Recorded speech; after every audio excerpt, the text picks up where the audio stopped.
tous. J'admire votre courage parce que jamais j'ai vu des lycéens, pourtant j'ai enseigné très longtemps, venir volontairement à un cours sur Victor Hugo. Et je vois qu'avec l'âge, la maturité, on finit par prendre des décisions héroïques, malgré le froid et la pluie. Donc littérature et spiritualité, ce soir un grand, un géant, Victor Hugo. Victor Hugo. Donc, je voudrais m'inscrire un petit peu dans le courant romantique. Vous savez bien sûr parfaitement ce qu'est le romantisme, mais à tout hasard, si votre voisin ne se rappelait plus très bien, donc pour lui rendre service, je redirai un petit mot sur le romantisme. Donc, bien sûr, nous nous méfions parfaitement du cliché romantique, donc fleurs bleues, etc. Cette séquence n'est pas romantique, dans le sens littéraire du terme. Le romantisme, c'est autre chose, ça n'est toujours pas ça, avec l'inévitable soleil couchant, et évidemment, love. Toujours pas, et encore moins le dîner romantique. Voilà, désolé. Donc, ce garçon est-il romantique? Eh bien, on ne sait pas trop, il est encore très jeune. Peut-être on peut déjà voir que Shakespeare, dans Roméo et Juliette, va parler et inspirer romantique. Alors donc, c'est fin 16e, début 17e. Il peut y avoir des personnages romantiques, mais pas simplement parce qu'elle est très glamour, ou elle le fut plutôt, mais à cause de son destin tragique. Alors ça, c'est romantique. Ça, c'est romantique. Eh oui. Donc le cliché, on va faire attention à ça. Le romantisme entre dans un contexte particulier dont il est bon de garder souvenir.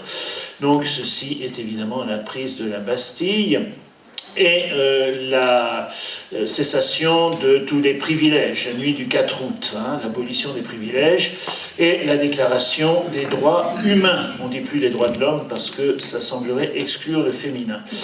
Révolution qui va se dérouler longtemps avec pas mal de péripéties, et pour laquelle Napoléon sifflera la fin, non pas de la récréation, ce serait cruel, mais en tout cas de l'agitation.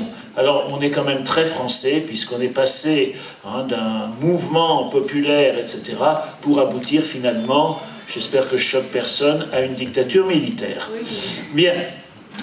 Entre parenthèses, cette image est assez intéressante, les maréchaux de Napoléon. Vous remarquerez leur jeunesse. Et ça va être caractéristique du romantisme, c'est-à-dire qu'au fond, Napoléon va être capable de vendre du rêve aux Français. Et véritablement, en s'entourant de maréchaux extrêmement jeunes, en donnant de grandes responsabilités à des gens qui a priori sont sans expérience, il va longtemps gagner, parce que les stratégies militaires étaient tellement inattendues pour les vieilles armées prussiennes, habituées à des schémas qui se reproduisaient de siècle en siècle, que ça va marcher un certain temps. Bon, il semblerait que du côté de Waterloo, ça ait un peu moins marché, mais ça, on va passer vite. On va passer vite. Ce qui veut dire qu'avec l'épopée napoléonienne, il va y avoir effectivement cette espèce de petit proverbe, cet aphorisme: tout soldat porte dans son bâton porte son bâton de maréchal dans sa giberne, dans son sac militaire. Donc autrement dit, il y a une espérance très très forte, et vous imaginez la beauté des uniformes militaires, évidemment, le garçon du village qui revient avec cette tenue, évidemment, il fait rêver sa copine, donc ça se comprend, donc effectivement, il y a quelque chose qui est... Et une mythologie de la réussite, de destin exceptionnel, au cœur de laquelle il y a la France, bien sûr. Donc, révolution, la méritocratie, on va pouvoir, si on est soldat, devenir sous-officier, puis grand officier, puis maréchal, etc. Et après, c'est l'horreur. C'est l'horreur, enfin, au point de vue d'un certain nombre de gens, puisque après l'épopée napoléonienne, nous trouvons la Restauration. Et Charles X n'était pas très drôle. Voilà. Puis Louis-Philippe. Et alors, effectivement, on va assister à une immense frustration collective. une frustration collective. Hein. Donc, le retour des interdits, le retour des privilèges, le retour de quelque chose que l'on croyait avoir complètement aboli et qui va véritablement, sur une génération au moins, et même plus longtemps, créer une frustration. Alors, des états d'âme. Les romantiques vont exprimer leurs états d'âme, donc le sentiment contre la raison. Et alors, au XVIIIe siècle, on avait été le siècle de la raison, on détestait la croyance, on était véritablement quelque chose, hein, le flambeau de la raison, et on va chercher l'évasion. On va chercher l'évasion. Où ça? Où va-t-on s'évader? Où va-t-on s'évader? Dans le rêve. Dans le rêve. On va s'évader, oui, dans le rêve. On va s'évader dans un ailleurs idéal, dans l'exotisme, dans la nature, dans le passé aussi. Hein, voilà, le château de Louis II de Bavière, le roi fou. On va même restaurer des châteaux médiévaux en leur ajoutant des choses qui n'avaient jamais existé au Moyen-Âge. On va faire plus médiéval que le médiéval. Extraordinaire. Le fantastique, le spleen, hein, donc cette espèce de, voilà, de tristesse un peu récurrente, le mal du siècle, hein, une prise de conscience d'une inadaptation fondamentale de l'être sensible, etc. Et puis, eh bien, les amours seront toujours contrariés. Les amours seront toujours contrariés. Hein, il y aura toujours quelque chose qui ne sera pas... Voilà, on voyait tout à l'heure un dîner aux chandelles, eh bien, il ne faut pas imaginer que les romantiques vont voir ça comme ça. Un romantique est amoureux soit d'une fille qui n'existe pas, soit d'une fille qui est malade, soit d'une fille qui est morte. Donc, voilà, Gaspard David, grand peintre romantique, va effectivement illustrer ici le beau ténébreux, hein, sur sa mer de nuages, etc. Gaspard David qui a vu d'ailleurs tous ses frères et sœurs mourir et qui a eu une histoire tragique au niveau personnel.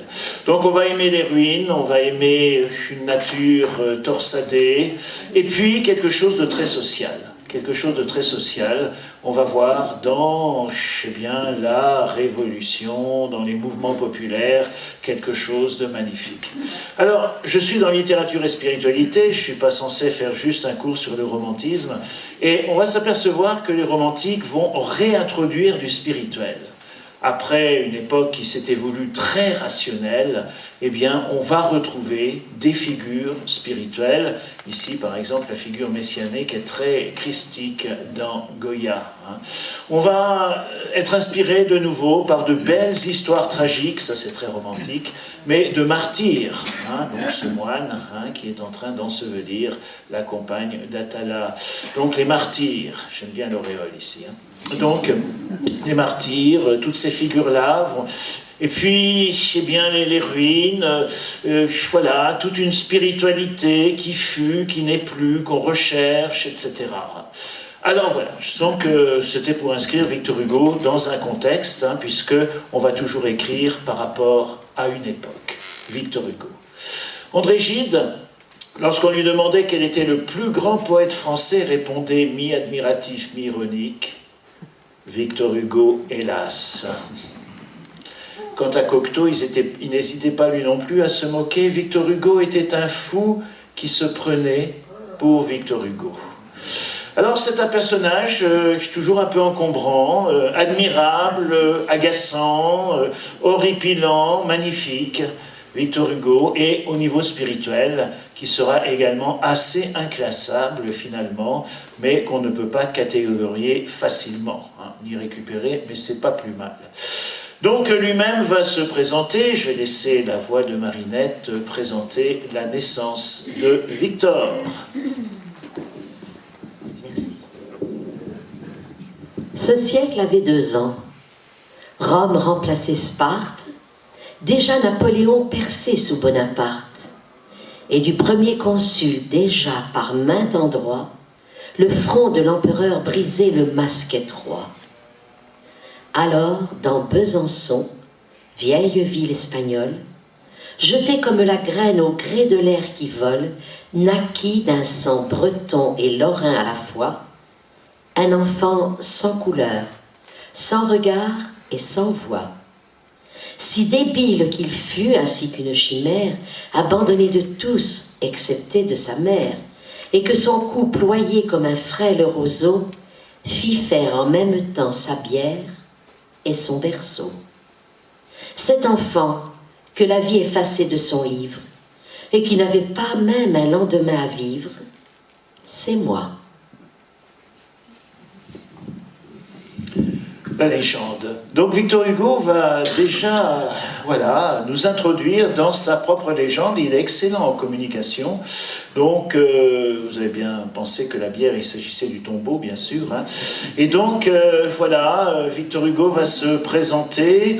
Et puis, eh bien, il va aller vers la célébrité. C'est un des personnages les plus statufiés au monde. Donc vous aurez une petite cotisation à la sortie pour ériger une nouvelle statue à Victor Hugo. Voilà. À tel point qu'il n'hésitait pas à imaginer que Notre-Dame de Paris formait un H comme Hugo. Et oui, excusez du peu. Alors, bien dans l'histoire, son père s'appelait Brutus Hugo, ça ne s'invente pas, et il était officier républicain, révolutionnaire en fait, qui va être chargé de mener d'atroces d'ailleurs opérations militaires de répression, essentiellement sur des populations civiles, mais pas seulement, dans la région insoumise de Nantes. Hein. C'est donc parmi ces guerres atroces, hein, cette guerre civile épouvantable, qu'on commence à redécouvrir et qu'on n'aime pas forcément tellement développer dans les livres d'histoire, je ne sais pas pourquoi, enfin voilà. Donc, entre autres, il va s'illustrer en abattant un chef chouan qui avait comme nom de guerre la perdrix. Il épouse Sophie, alors une jeune fille de la région en réalité. Hein. Et donc, au niveau spirituel, son père, soldat de la Révolution et franc-maçon, avait jeté aux orties la religion de ses ancêtres. De sa mère, Hugo écrira qu'elle croyait à Dieu et à l'âme, rien de moins, rien de plus. Elle n'entrait jamais dans une église, dira-t-il, non à cause de l'église, mais à cause des prêtres. Elle les évitait. Elle ne parlait jamais d'eux, elle avait pour eux une sorte de sévérité muette. Alors, Victor Hugo va faire une légende, ça c'est pour illustrer la légende, hein. Il trouve ça extrêmement romantique, bien sûr, d'avoir eu un père qui s'appelait Brutus et une mère qui s'appelait Sophie. L'alliance de la force et de la sagesse. Extraordinaire, n'est-ce pas? Donc il est le troisième enfant, Victor-Marie. Et effectivement, les biographes ont relevé que son espérance de vie était de 24 heures environ. Hein. Donc il a vécu 83 ans, ce qui n'est pas si mal finalement, hein, pour quelqu'un qui était appelé à vivre 24 heures. Et il en tirera une philosophie qui est plutôt sympathique d'ailleurs, ça me semble très très sensé. Il passera chaque jour de sa vie comme s'il lui restait 24 heures à vivre. Voilà, je pense que ça peut être une bonne idée de vivre comme ça, très intensément. Très intensément. Une enfance marquée par le voyage, Corse, Rome, Espagne, au gré des garnisons de son père, hein, puisque donc, il va passer à l'armée napoléonienne, hein, tout naturellement, et évidemment, il y a pas mal d'opérations étrangères. Ensuite, ce sera Paris, aux Feuillantines. Feuillantines, c'est un ancien couvent qui avait été confisqué par les autorités révolutionnaires, donc les sœurs avaient disparu. Et là, aux Feuillantines, donc une expérience particulière et très très émouvante d'ailleurs, dont il va faire état.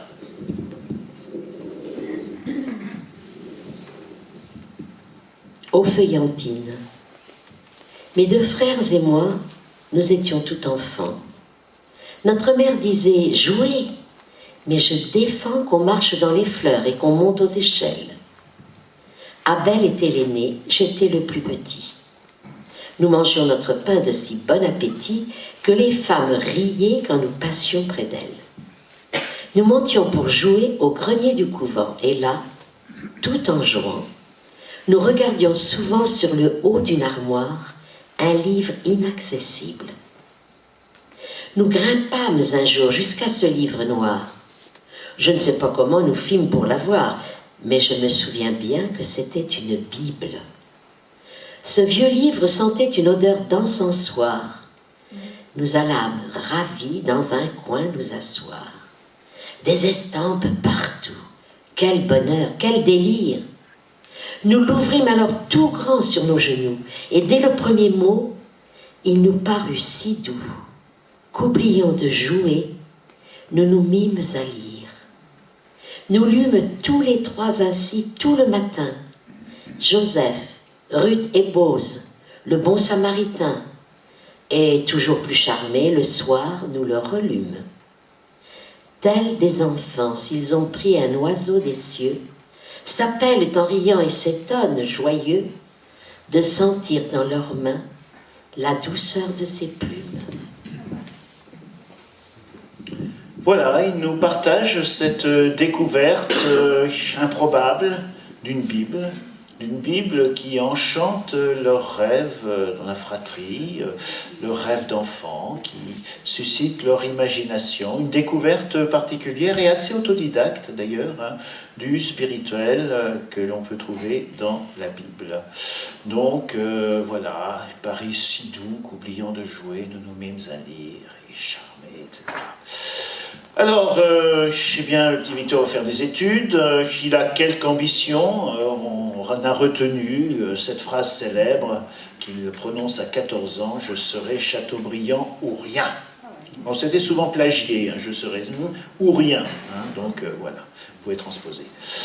Bon cursus scolaire, Collège des Nobles, Louis le Grand, à 15 ans, un concours de poésie, le jury a envie de lui mettre le premier prix, et le lui refuse. Motif, c'est pas possible qu'un gamin de 15 ans ait écrit ça. Il en sera très humilié. Enfin, il renonce aux maths, ça je l'approuve complètement. Et à 19 ans, il est très marqué par la mort de sa mère. Ses influences, bien la littérature romantique, bien sûr, et notamment Walter Scott, qu'il aime bien, avec son Ivanhoé, etc., Oliver Twist, dont on retrouvera d'ailleurs hein, des inspirations dans Les Misérables, et d'une façon générale, le romantisme. Une époque théâtre, au cours de laquelle c'était vraiment amusant, le spectacle était dans la salle, et pas seulement sur scène. Donc des bagarres homériques, puisque les romantiques, d'une façon iconoclaste, ont décidé de rompre les vieilles traditions du théâtre classique que vous apprîtes, la règle des 3 unités, la règle de la bienséance, etc., pour faire un théâtre plus authentique, qui, évidemment, était... voilà, ça suscitait... C'est un romantique, ça c'est un classique. Hein, donc vous voyez qu'il y avait de l'occupation. Voilà. Bien, la fameuse bataille d'Hernani, avec ce vers célèbre que j'aimais toujours citer, « Vous êtes mon lion superbe et généreux ». Voilà, c'est magnifique. Un romancier, bien sûr, avec l'ineffable Cosette, bien sûr, Notre-Dame de Paris et d'autres, hein, Les Misérables, etc. Et c'est un homme politique qui rentre à la Chambre des Pairs et puis qui va détester eh bien, le retour d'un empire de nouveau sous forme de Napoléon III, qu'il va d'ailleurs particulièrement arranger dans ses livres, et il connaîtra l'exil dans des îles anglo-normandes. Je ne vais pas faire lire ça, mais simplement c'est un poème assez célèbre que j'aimais bien faire voir aux élèves à titre, voilà, comment présenter les choses. Et alors il raconte ici donc un épisode d'une action révolutionnaire qui a eu lieu dans les rues de Paris, et il raconte la mort d'un enfant. Alors c'est assez classique, hein. L'enfant avait reçu 2 balles dans la tête. Rien que ça déjà, c'est pas mal, c'est pas une balle perdue, s'il y a 2 balles, il y a eu de l'acharnement.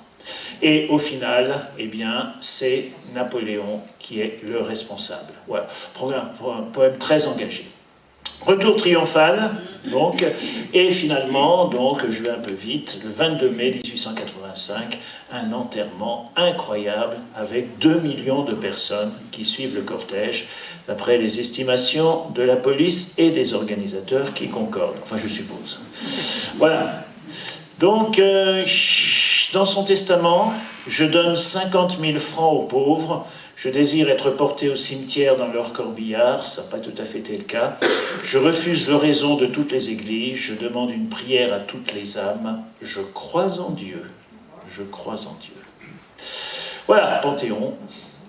Et puis, quelques citations magnifiques. La haine, c'est l'hiver du cœur. Rien que ça vaut le coup.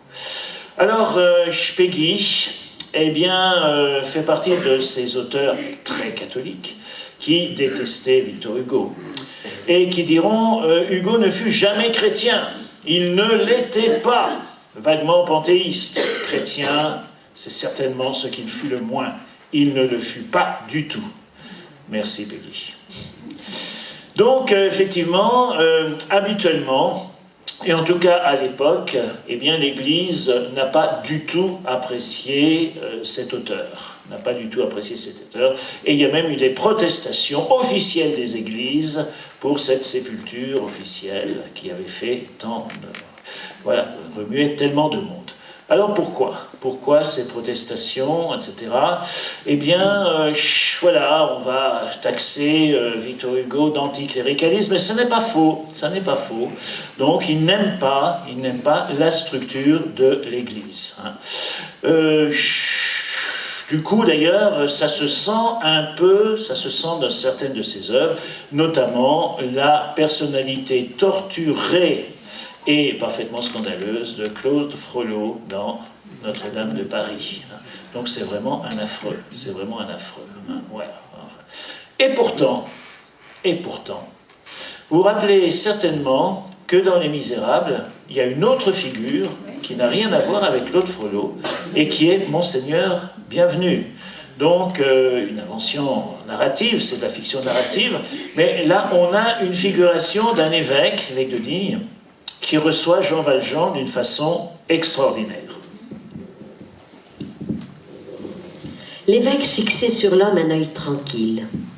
Comme il ouvrait la bouche, sans doute pour demander au nouveau venu ce qu'il désirait, l'homme appuya ses deux mains à la fois sur son bâton, promena ses yeux tour à tour sur le vieillard et les femmes, et sans attendre que l'évêque parlât, dit d'une voix haute : « Voici, je m'appelle Jean Valjean. Je suis un galérien, j'ai passé 19 ans au bagne.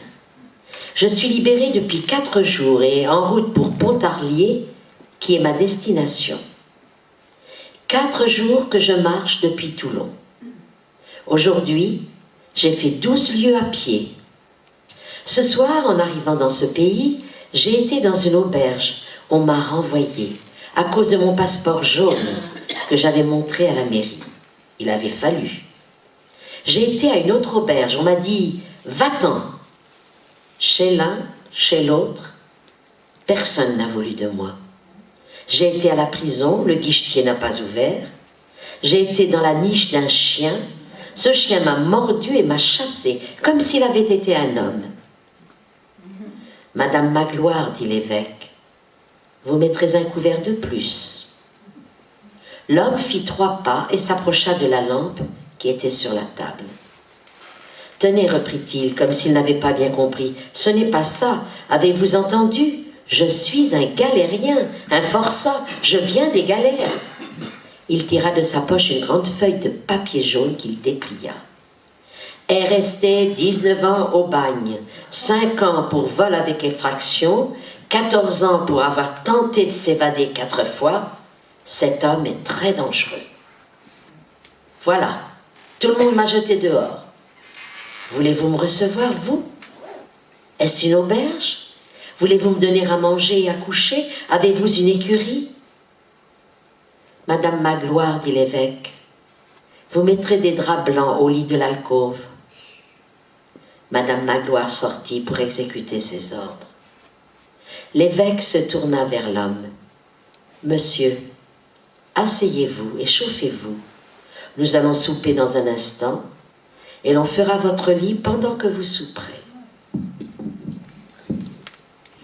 À vous rappeler la suite, donc Jean Valjean se dit que vraiment, il le prend pour un prêtre d'ailleurs, il découvrira que c'est un évêque, et il se dit c'est trop bête, enfin je veux dire, il a sorti l'argenterie devant quelqu'un qui sort de prison, c'est vraiment une incitation au meurtre ça. Hein. Déjà gentil qu'ils ne les refroidissent pas, mais enfin évidemment qu'est-ce qu'il peut faire d'autre? Il pique l'argenterie. N'est-ce pas? C'est normal, c'est normal. Et puis à l'époque, la gendarmerie a toujours bien travaillé, et donc il est arrêté par des gendarmes, évidemment, qui, sur sa mine patibulaire, mais presque, bon, s'aperçoivent que... Et ils trouvent sur lui l'argenterie de l'évêque. Enfin, c'est en plus à son chiffre, alors c'est pas très discret comme truc. Donc il ramène évidemment Jean Valjean. Vous vous rappelez qu'en cas de récidive, c'est la perpétuité. Et à ce moment-là, vous vous rappelez ce qui se passe, hein? Eh bien, cet évêque dit aux gendarmes, messieurs, c'est une erreur. Messieurs, c'est une erreur. Je lui ai donné cette argenterie. Et il est parti trop vite. Il a même oublié les chandeliers d'argent. Et il sort les chandeliers d'argent. Il lui donne en plus les chandeliers d'argent. Voilà. Peut-être a-t-il racheté quelque chose de magnifique. Jean Valjean est bouleversé. C'est une très belle page de Victor Hugo. Et effectivement, ça s'appelle la rédemption. Jean Valjean va se décider à se consacrer désormais à une œuvre bonne, et notamment en secourant la petite Cosette et en devenant maire de Montreuil-sur-Mer.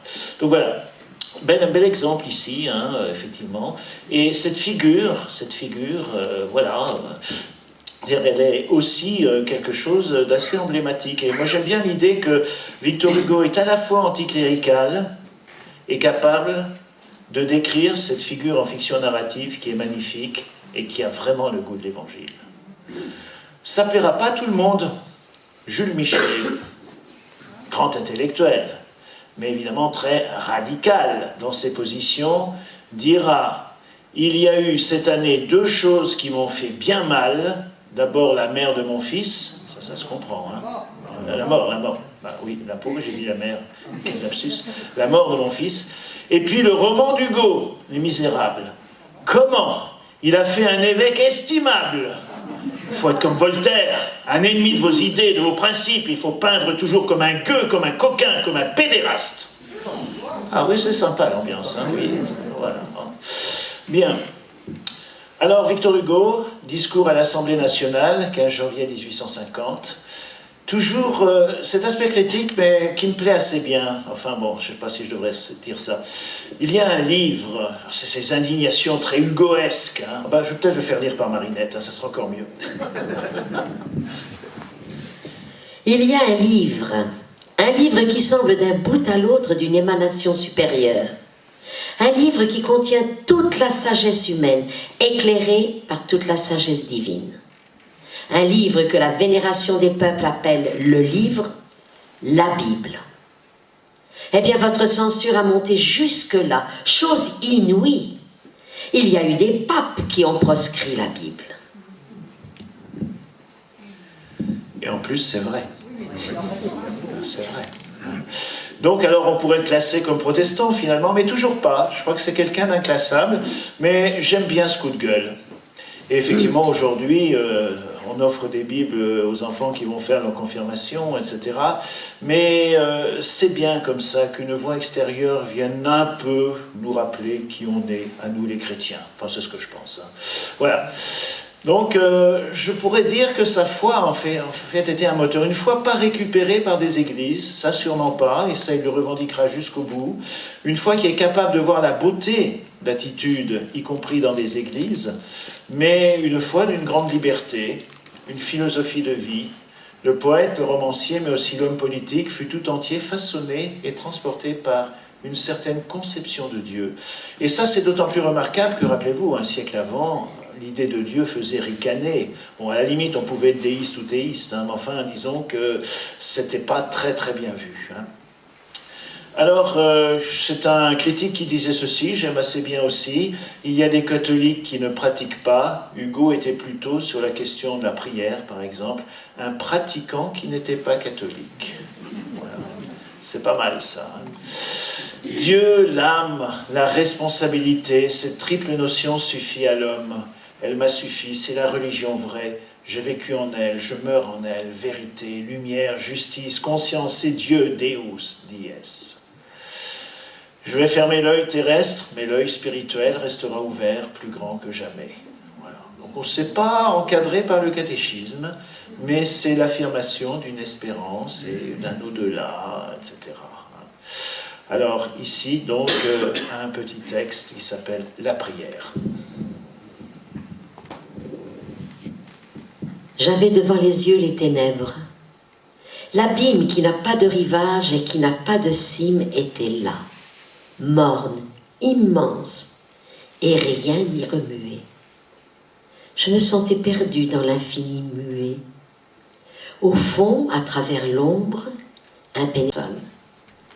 Ô deuil, effroi, pleure. Un fantôme blanc se dressa devant moi pendant que je jetais sur l'ombre un œil d'alarme. Et ce fantôme avait la forme d'une larme.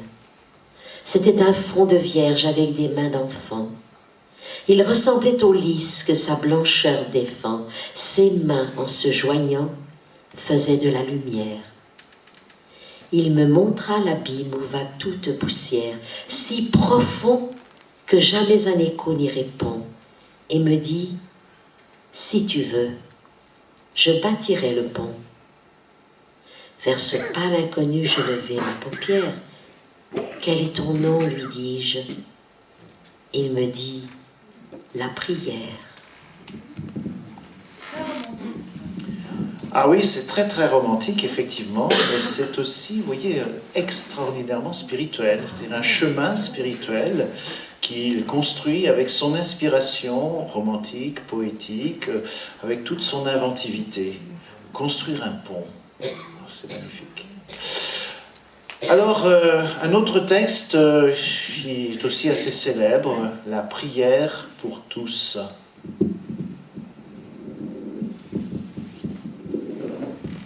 Ma fille, va prier.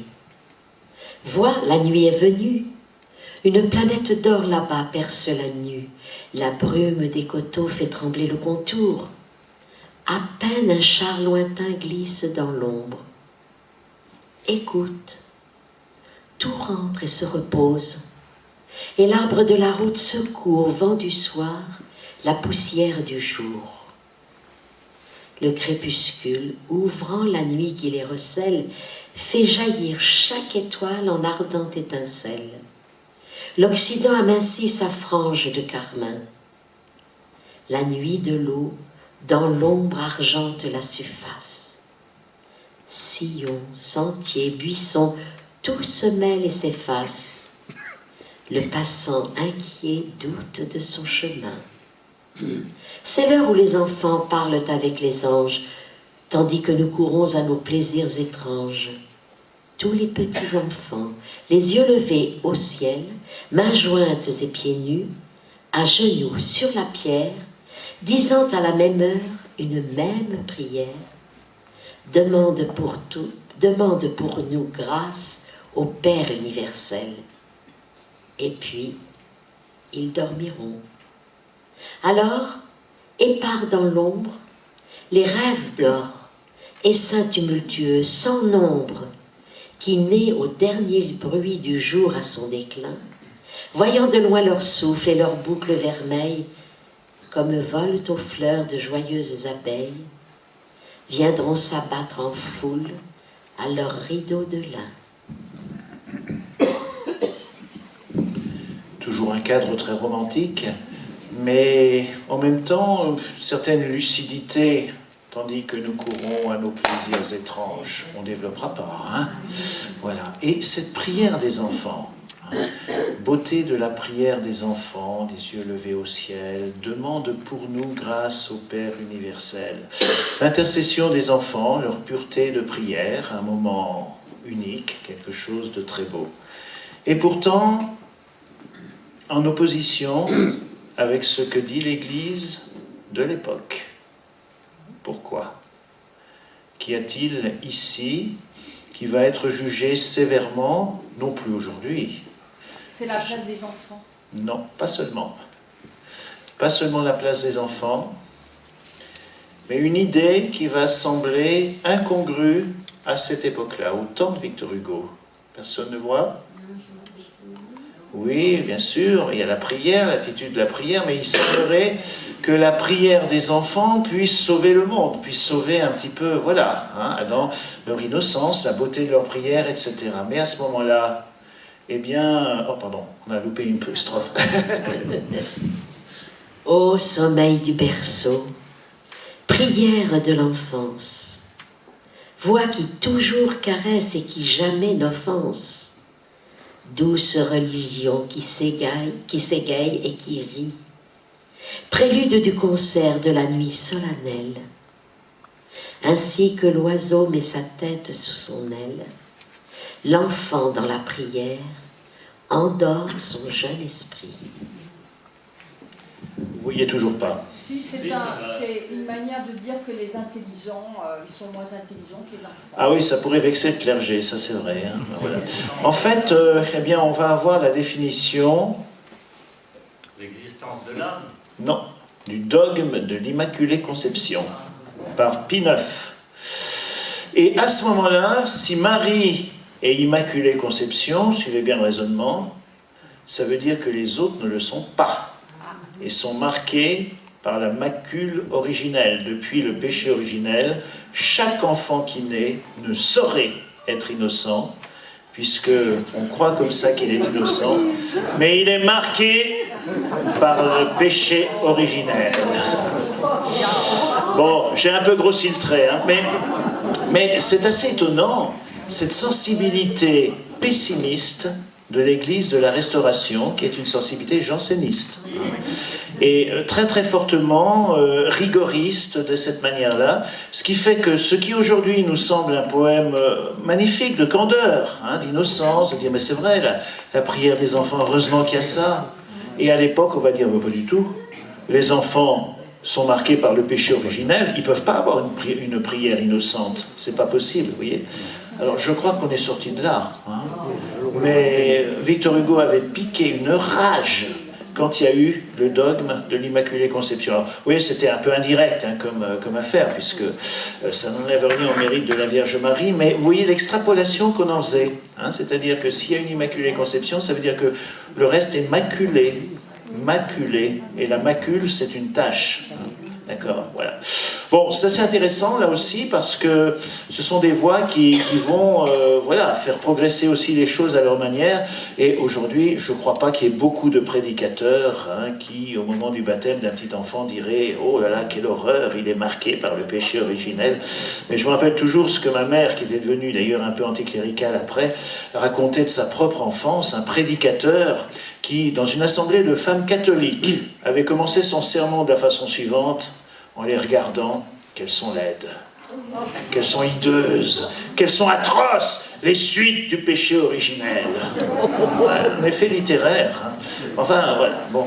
Mais c'était une époque, et c'est quand même assez étonnant qu'on ait dû passer dans l'Église de France par la case janséniste, qui a fait beaucoup de mal, et je pense qui a dégoûté pas mal de gens. Voilà. Il n'en reste pas moins que l'enfant aussi a l'idée du péché. Oui, bien sûr, bien sûr. Mais enfin, voilà, cette extrapolation était quand même... Voilà. Alors, toujours dans la Bible, il y a un poème qui est assez célèbre, c'est celui de Bose endormi. Hein. Donc, c'est dans le livre de Ruth. Donc, vous rappelez que cette dame, Noémie, avait eu bien des malheurs.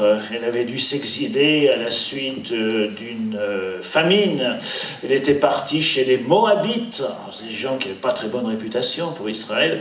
Et puis, ses deux fils avaient épousé des filles moabites. Donc, c'était pas forcément top non plus. Et puis, ces deux fils sont morts. Donc elle n'avait plus aucun soutien, alors elle a décidé de rentrer chez elle avec ses deux belles filles, et puis au bout d'un moment elle s'est dit non, ça va leur gâcher la vie, moi je suis vieille, etc. Donc elle leur a donné leur congé. Alors il y en a une qui est repartie, hein, elle s'appelait Nuque, hein, on a vu sa nuque, quoi, elle est repartie dans l'autre sens. Et puis Ruth, gentiment, hein, qui était pourtant une Moabite, lui a dit non, moi je t'abandonne pas. Mais je vais retourner en Israël, c'est pas la même religion que toi. Eh bien, je prendrai ta religion. Je prendrai ta religion, je te suivrai jusqu'au bout. Tu es maintenant ma mère. Donc, une belle histoire humaine. Et donc, eh bien, elle va faire la moisson. Ils sont très très pauvres en fait. Et ils devraient avoir un héritage, mais ça se passe assez mal. Il y a une histoire de procès qui est assez compliquée avec la loi de l'époque. Et il y a un gentil monsieur qui s'appelle Bose. et qui voilà, était propriétaire, plutôt riche, etc. Et donc, bon, il va repérer cette jeune femme, mais en tout bien tout honneur, ne vous inquiétez pas. Et là, son sommeil, dans son sommeil, il y a un rêve qui va apparaître. Et c'est un passage, on avait vu tout à l'heure Victor Hugo dire aux feuillantines que ce texte avait inspiré, que ce texte, voilà, vraiment lui parlait bien, et il va écrire ce poème avec cette thématique de Booz endormi. C'est dans la légende des siècles.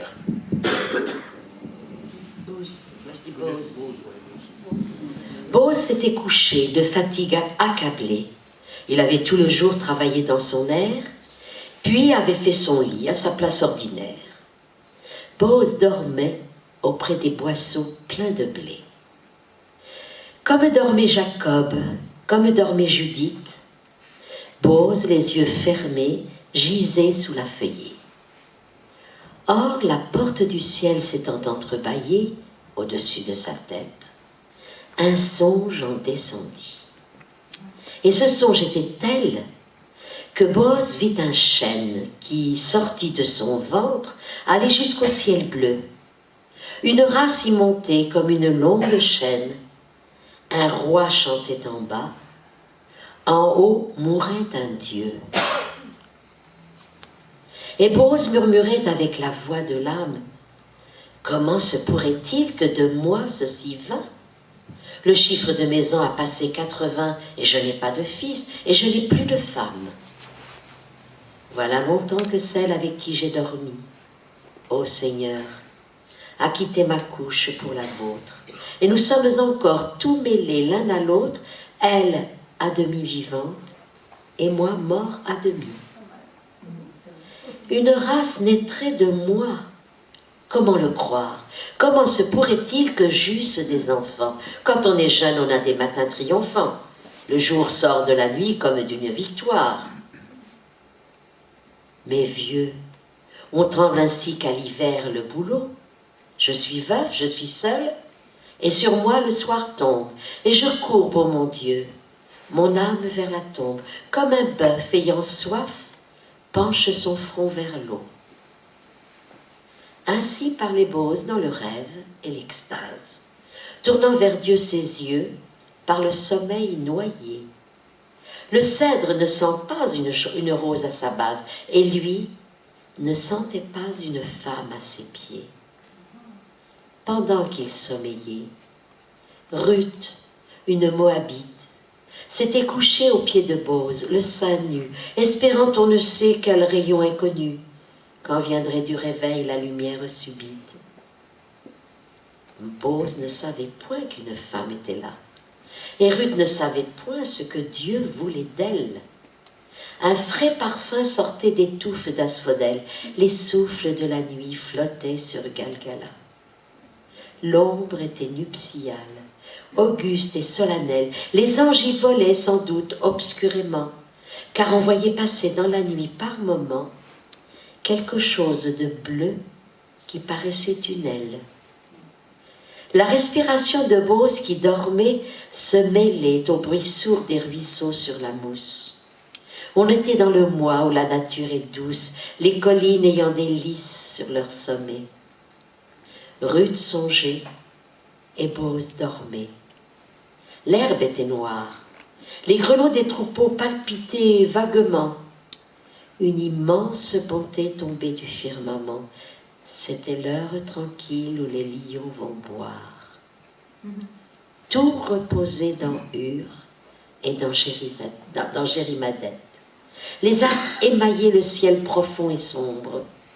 Le croissant fin et clair parmi ces fleurs de l'ombre brillait à l'Occident. Et Ruth se demandait, immobile, ouvrant l'œil à moitié sous ses voiles, quel Dieu, quel moissonneur de l'éternel été avait, en s'en allant, négligemment jeté cette faucille d'or dans le champ des étoiles.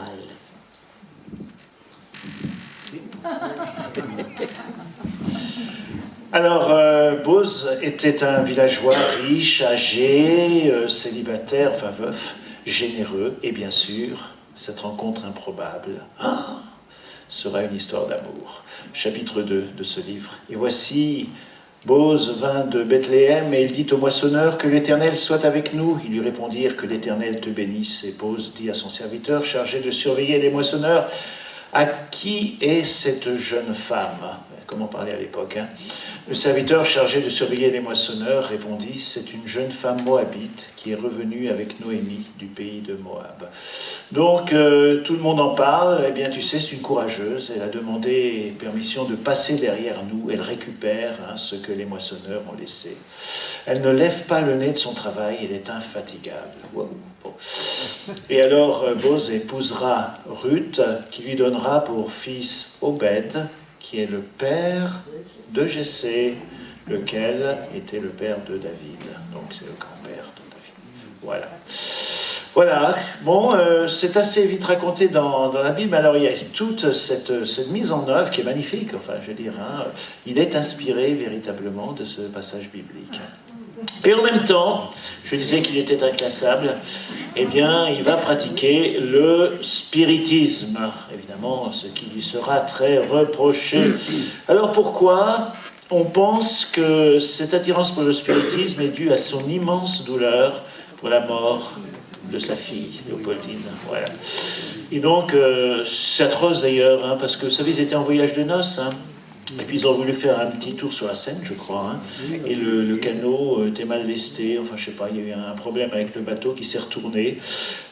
Donc la fille est allée au fond, le garçon était un excellent nageur, c'était un athlète, il a plongé plusieurs fois, et quand il a vu qu'il ne pouvait pas la ramener, il s'est laissé noyer. Ah oui, oui, oui. Donc voilà. Et Victor Hugo sera vraiment très inconsolable de ça, ces poèmes qu'il a écrits là-dessus, etc. Donc, une blessure béante. Et au fond, si le spiritisme permettait à Léopoldine de revenir, c'est ce qu'il a cru. Donc, effectivement, je ne veux pas l'excuser, mais enfin, voilà, on peut comprendre quand même. Voilà. Bien, Victor Hugo et sa fille, Léopoldine.